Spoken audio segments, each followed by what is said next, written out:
Le Seigneur soit avec vous.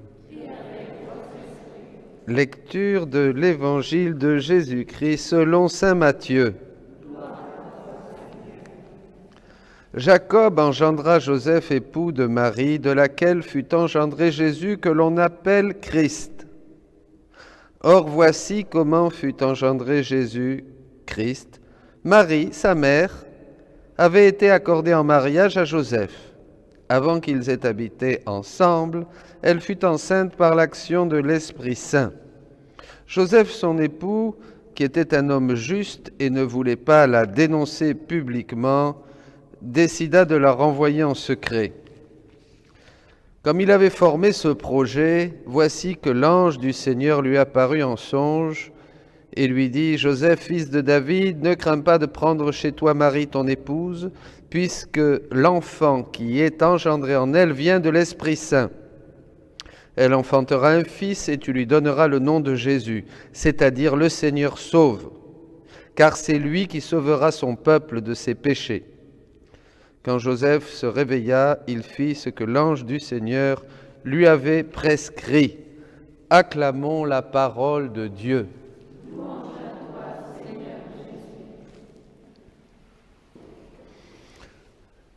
Me vient cette phrase, ce verset des Actes des Apôtres. Après la conversion de saint Paul, Jésus dit « J'enseignerai, je lui enseignerai combien il faut passer par beaucoup de souffrances pour entrer dans le royaume de Dieu. » Et saint Joseph n'a pas été épargné, surtout dans les débuts.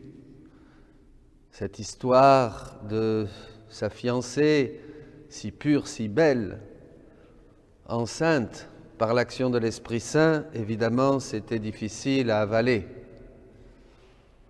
Très difficile. C'était l'étonnement, c'était le désarroi. Surtout, pas tant le fait qu'elle soit enceinte, bien sûr, sans savoir comment, mais comment cette beauté, cette pureté, cette transparence en laquelle il avait cru aurait pu lui faire faux bond et le tromper.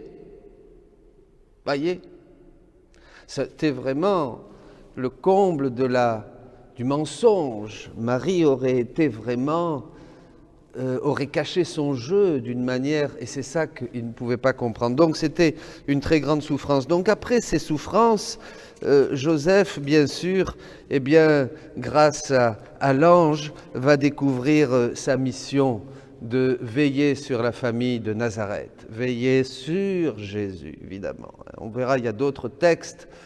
Pour bien avoir une lumière sur le mystère de Joseph, bien sûr, il faut connaître le livre du ciel. Sinon, ça reste comme toute l'Écriture. Toute l'Écriture est la compréhension que nous en avons. Enfin, moi, je donne mon témoignage comme prêtre, après avoir prêché 25 ans le royaume de la rédemption. Il n'y a que dans la divine volonté que vraiment on comprend les tenants et les aboutissants, les pourquoi, les accomplissements, tout devient lumineux. C'est pour ça que je vous encourage, mes amis, si vous voulez connaître le mystère de Joseph, bien sûr, et tous les mystères, chaque vérité nouvelle que Jésus nous donne, ces connaissances, puisque c'est ces connaissances qui nous font entrer dans la vie du ciel.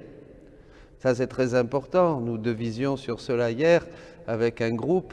C'est dans la mesure où nous acquérons les connaissances que Jésus nous donne dans le livre du ciel que déjà sur terre, nous entrons dans le ciel. Parce que qu'est-ce que c'est que le ciel? C'est un état. Et c'est un état qui naît en nous à travers des connaissances qui, une fois macérées, une fois digérées, une fois descendues dans nos cœurs, prennent vie. Et nous entrons dans cet univers de Dieu que l'on appelle le ciel. Donc voilà, il faut connaître. C'est très important. Eh oui, on ne peut pas rester comme ça, attendre, à faire des prières. C'est la connaissance. Tout Dieu, qu'est-ce qu'il veut? Il veut se faire connaître. La vie éternelle, c'est qu'il te connaisse, toi, Père. et celui que tu as envoyé, Jésus-Christ. Jean 17, 3. Donc vous voyez, la vie éternelle, le ciel est évidemment déjà donné sur terre, dans la mesure où nous nous intéressons amoureusement et nous désirons, parce que c'est l'amour qui nous pousse à connaître mieux Jésus-Christ.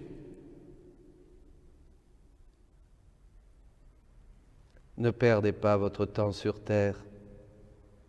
Ne perdons pas notre temps sur terre. Combien nous allons le regretter.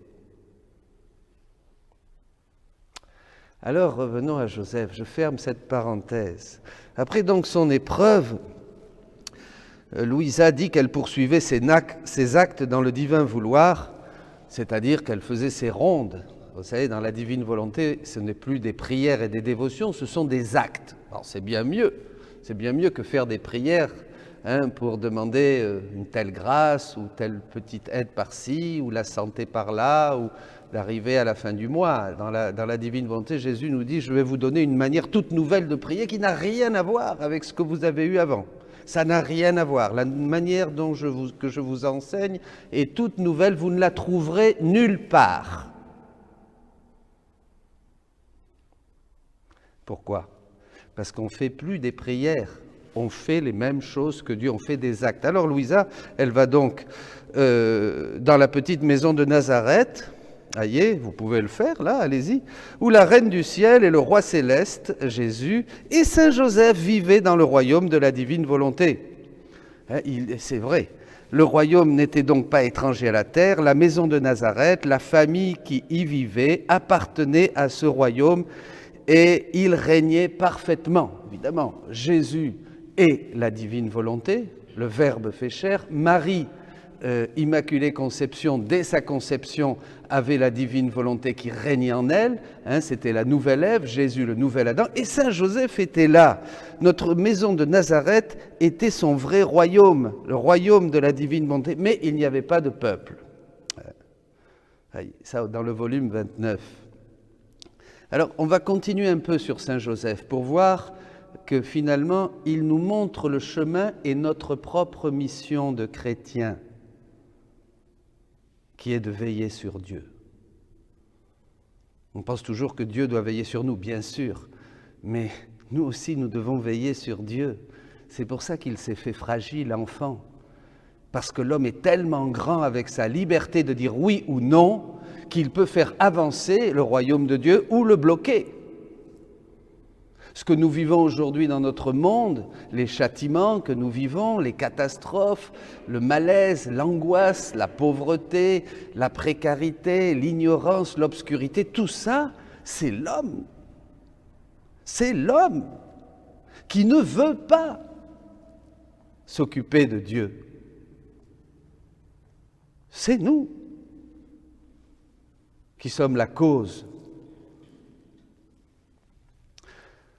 Dans le volume 30, Jésus dit « Et moi-même, je suis venu sur la terre, dit Jésus, pendant les 30 années de ma vie cachée, et on peut dire que je n'ai apparemment fait du bien à personne, et que personne ne me connaissait. Je suis resté parmi les créatures sans être remarqué, et tout le bien se faisait entre moi et le Père du ciel, ma mère céleste et le cher Saint Joseph, parce qu'ils savaient qui j'étais. Tous les autres n'en savaient rien. » Donc Saint Joseph vivait dans cette ambiance de la divine volonté parce que Jésus et Marie étaient là.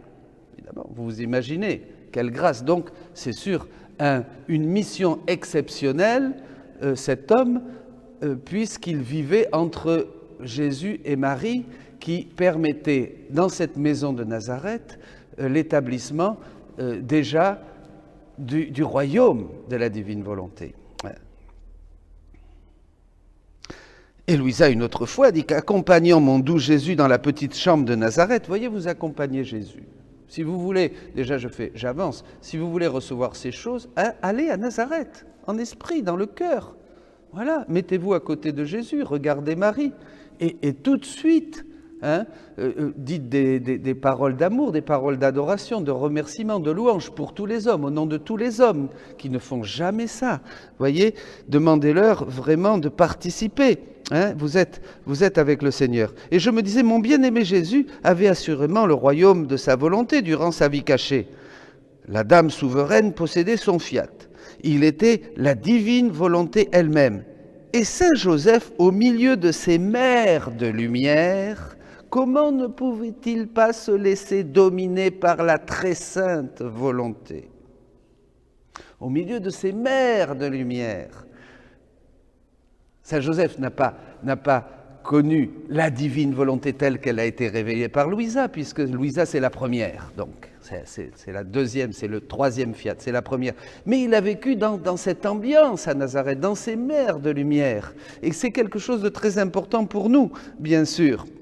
Ma céleste maman et moi ne connaissions pas d'autre volonté, et Saint Joseph vivait dans les reflets de notre volonté. Et c'est ça pour nous, mes amis. C'est ça que nous devons vivre.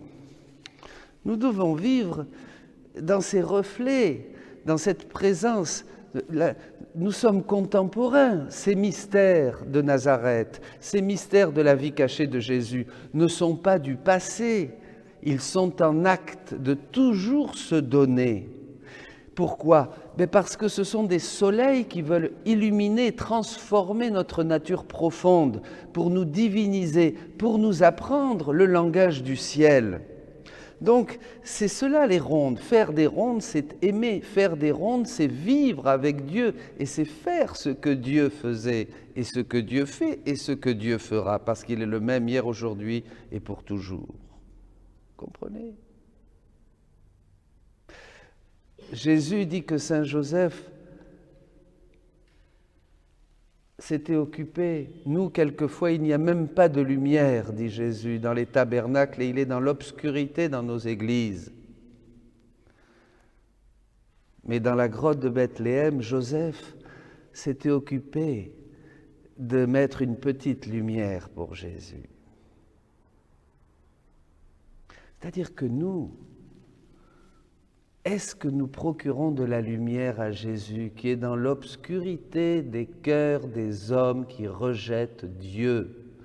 Parce que Jésus dit à Louisa que tant qu'il ne s'était pas fait connaître, tout allait bien. Il n'y avait que Marie et Joseph qui savaient qui il était. Et dès qu'il s'est fait connaître, ça a été une pluie d'outrages, de blasphèmes, de méchanceté, de persécution, jusqu'à la mort sur la croix. Mais il fallait qu'il se fasse connaître.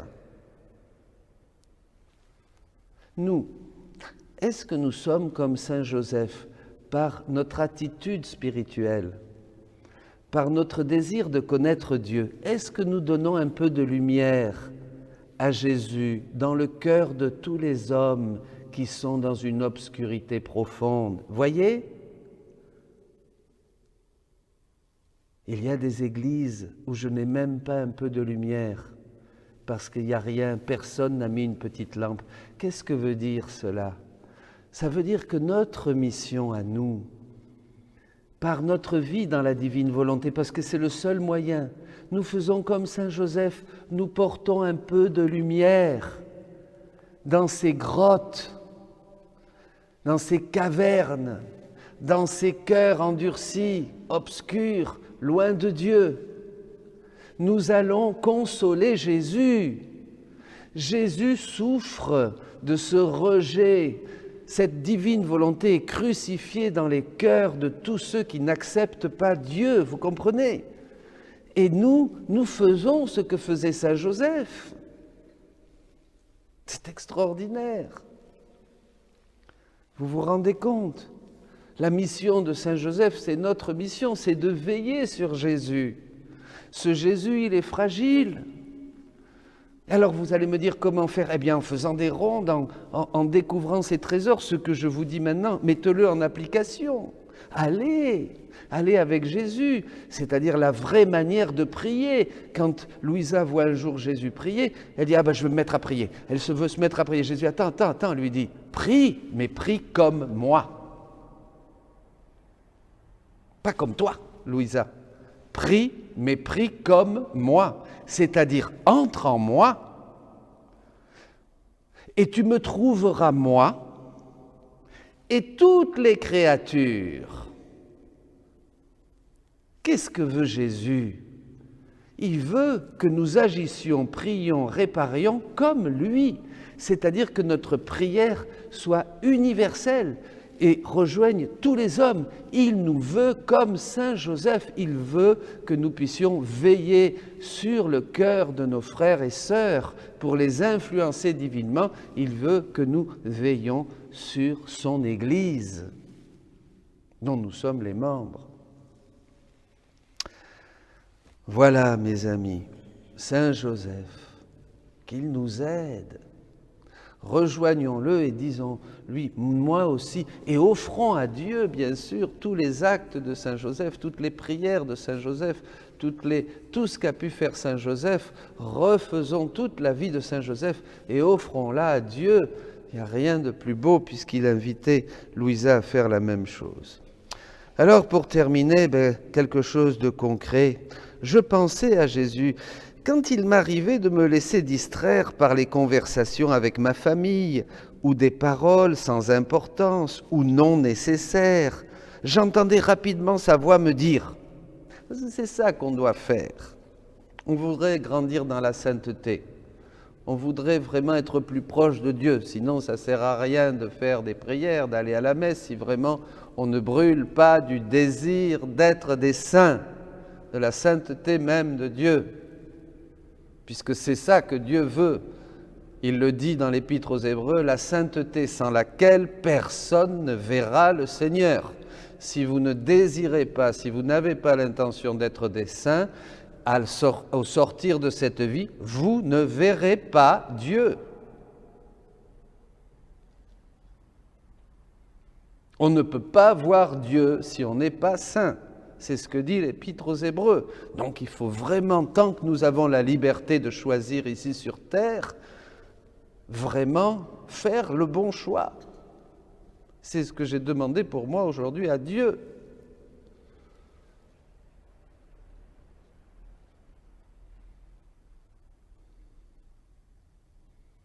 Il faut que ça soit clair.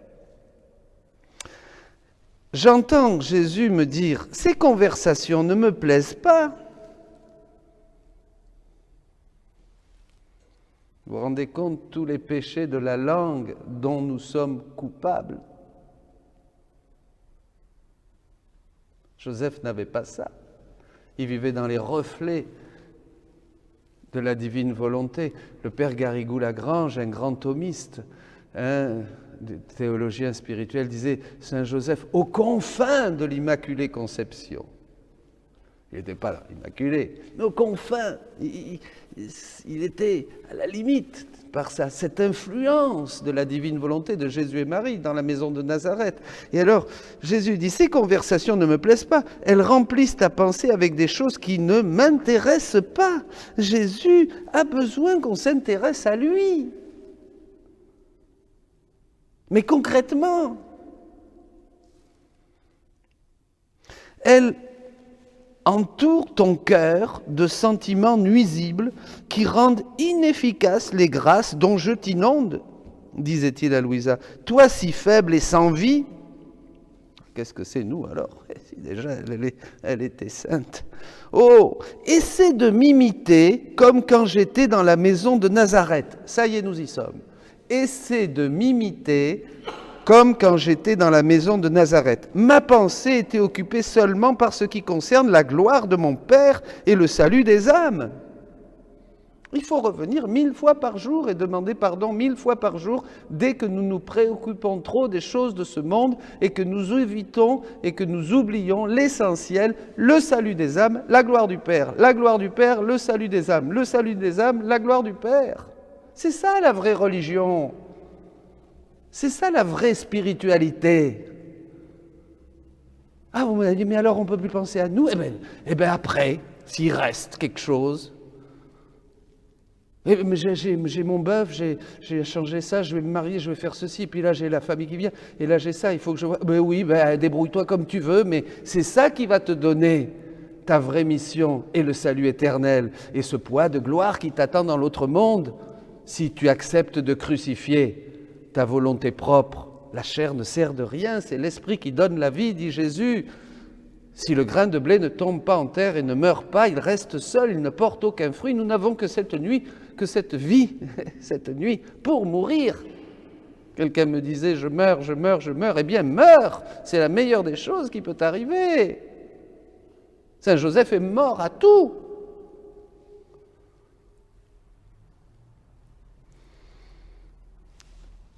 Le salut des âmes. Ma bouche s'ouvrait seulement pour dire des choses saintes et pour persuader d'autres personnes de réparer pour toutes les offenses commises contre mon Père. Voilà, là tout est dit.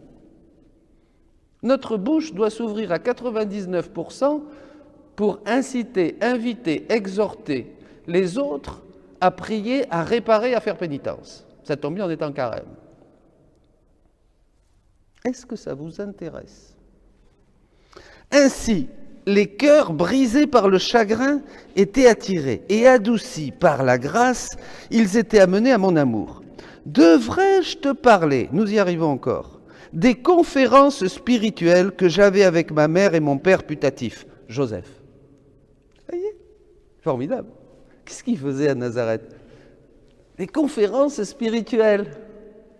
C'est extraordinaire. Il parlait de tout, de Dieu. Il parlait du salut des âmes, parce que Joseph savait. Jésus dit qu'il savait. Au début, il ne savait pas, puis après, à Noël, il ne savait pas encore, puis après, il l'a su, que c'était le Verbe incarné. Donc, c'était des conférences spirituelles. Il ne parlait que de Dieu.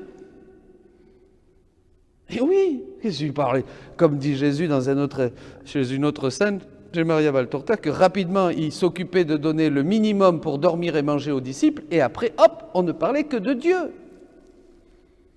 De combien de bêtises nous parlons, nous ? Pardon, Seigneur. C'est affreux. C'est une honte.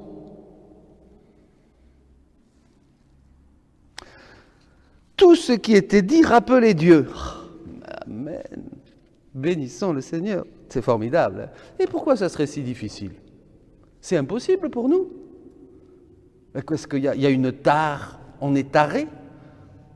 Il y a quelque chose qui ne va pas ? On est incapable de faire ça ? Mais non, on est capable, bien sûr.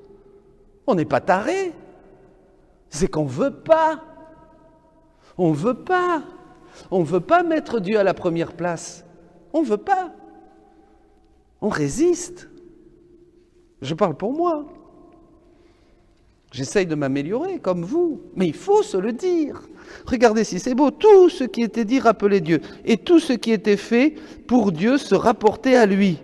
Ne peux-tu pas en faire autant, Louisa, Dominique, Josiane, Linda, Anne-Marie, toi, Elsie, toi? Tu ne veux pas en faire autant? Eh bien oui. La divine volonté me donne tout l'appareil, tout le système opératif, tout ce dont j'ai besoin pour pouvoir de nouveau me trouver avec Marie, Jésus et Joseph à Nazareth et m'occuper de Jésus et veiller sur Jésus. Bien, faisons une belle ronde, mes amis. Allons à Nazareth. Et faisons notre engagement à ne plus sortir de cette maison et à vivre toutes nos activités humaines avec les autres, avec ceux qui ont la foi, avec ceux qui n'ont pas la foi, dans le travail, dans les labeurs, dans la vie quotidienne de mère de famille, d'épouse, de jeunes, de consacrés, de prêtres, tout, mais avec Jésus, Marie et Joseph, que nous prenons aujourd'hui comme exemple de l'homme qui a vécu dans cette ambiance et qui est un modèle pour chacun de nous. Amen. Soyez bénis.